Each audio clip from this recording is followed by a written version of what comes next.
Exam में notes का बहुत महत्व है। अगर आपको एक अच्छे नोट्स मिल जाएँ, तो न केवल रिवीज़न में आसानी हो जाती है, बल्कि एग्ज़ाम में भी अच्छे नंबर आते हैं।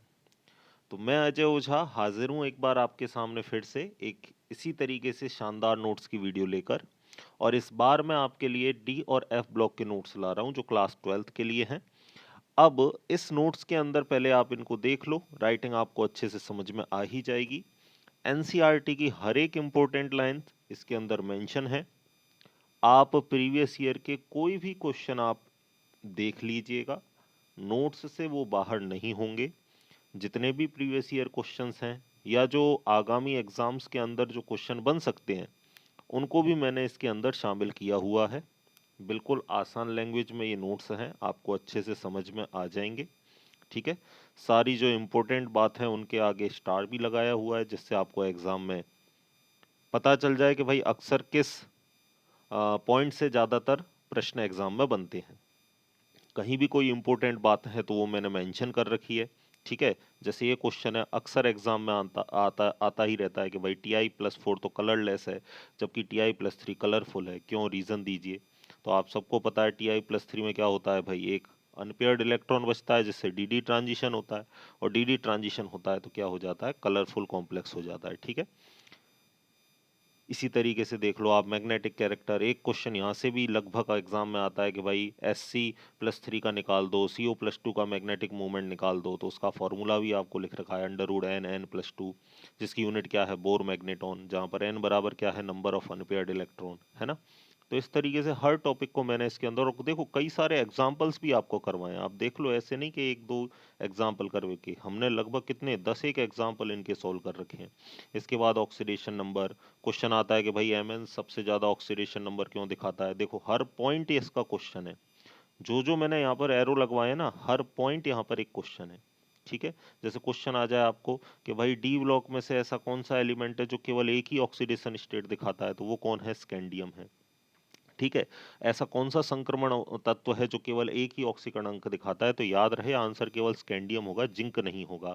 क्यों, क्योंकि उसने क्वेश्चन में क्या पूछा है कि ऐसा कौन सा संक्रमण तत्व है जो केवल एक ही ऑक्सीकरण अवस्था दिखाता है, या ये बोल दे परिवर्तित ऑक्सीकरण अवस्था नहीं दिखाता, तो आंसर केवल स्कैंडियम होगा, जिंक नहीं होगा।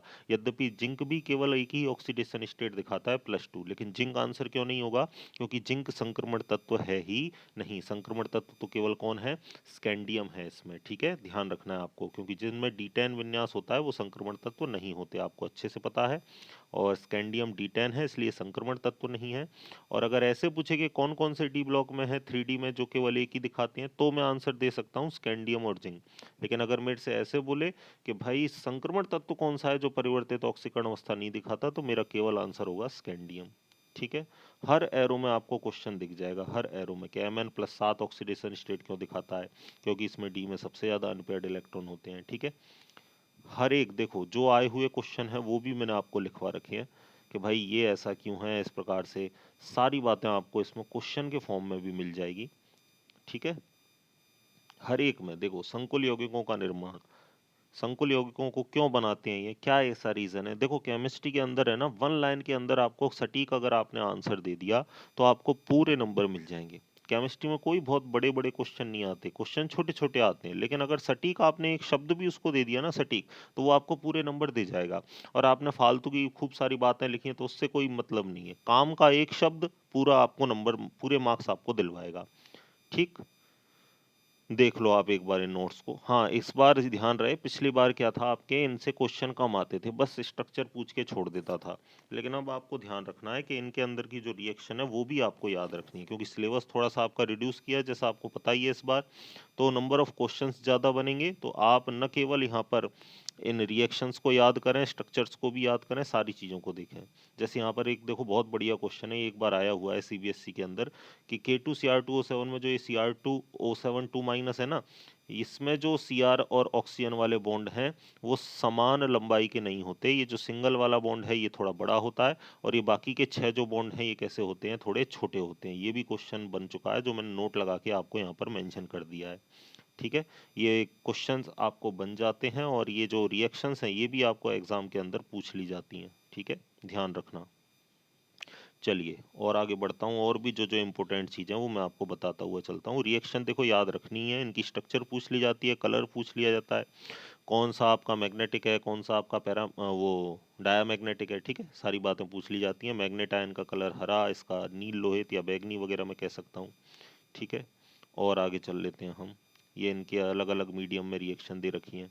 एफ ब्लॉक एलिमेंट्स के अंदर लेंथेनाइड, एक्टिनाइड, यूरेनियम पर के बाद आने वाले परा यूरेनियम अति भारी तत्व हैं, सारी चीज़ें आपको मिल जाएंगी। देखो लेंथेनाइड संकुचन लगभग हर बार आता है, ठीक है, याद रखना यहाँ पर एक प्रोमीथियम जो है वो रेडियो एक्टिव है, बाकी सारे कैसे हैं यहाँ पर नॉन रेडियो एक्टिव है लेंथेनाइड के अंदर। लेंथेनाइड संकुचन हर बार लगभग क्वेश्चन है, ठीक है, इन्वर्टेड कॉमा के अंदर साफ साफ लिखवा रखा है, रीजन भी लिखवा रखे हैं, ग्राफ भी बनवा रखा है, कोई ऐसी बात नहीं होगी जो आपको इन नोट्स के अंदर ना मिले, ठीक है।